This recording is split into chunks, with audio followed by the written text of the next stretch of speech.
But now we're going to go back in time, and I'm going to ask you who you think did each of these huge events, okay? The killing of MLK Jr. That was a CIA operation because they considered him a dangerous communist.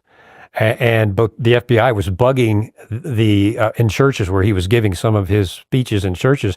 They were bugging the podiums and following him around. He was a top target for elimination. JFK. I think that was a CIA hit, and they may have employed some mafia connections to carry it out because that was their mafia assassination program. Exactly. LBJ was very involved in all that in Dallas. And so he was an evil man. He was an evil man. Okay, what about Pearl Harbor? They knew the attack was coming. They knew where it was going to happen in Pearl Harbor and when. And they told no one, and they let it happen on purpose. That's from the commander of the Pacific Fleet. I would say that's a pretty credible witness. So yeah, that was a false flag. They've admitted that. They admitted they heard it was going to happen. And, how else were you going to get Americans to be on the side of this war? That had nothing to do with us. Which brings us to 9/11. Your opinion? My opinion, as a criminal investigator, as a former CIA officer, 9/11 was not the act of a bunch of poorly flight-trained terrorists that executed an unbelievably meticulous piloting of those aircraft. Even pilots, there's pilots for 9/11 Truth now, and they say, we could not have done that. Not possible.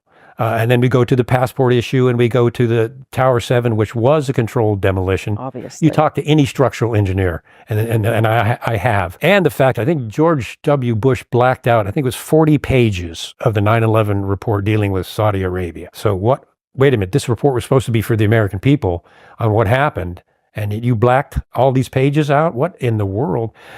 I do not think that it was a bunch of poorly trained or untrained terrorists that did it. I think there was another source behind it. I think it was intentional.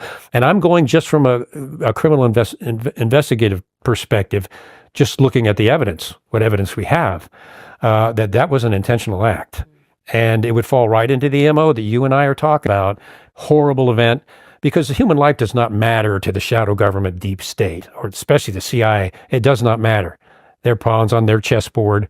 They don't care that 3,000 people were horribly killed that day, but it achieved the aim of gutting the U.S. Constitution, bringing in the horrific Patriot Act, giving the CIA unthinkable authority for secret prisons and torture beyond waterboarding and secret renditions and all of that. The FBI, the ability to spy on Americans came out of the Patriot Act. So it was the perfect national security state energizer that the Patriot Act was, and 70 of the congressmen and senators that read the Patriot Act didn't even read it. They just signed off on it without even reading the bill. So, yeah, I mean, that's my view.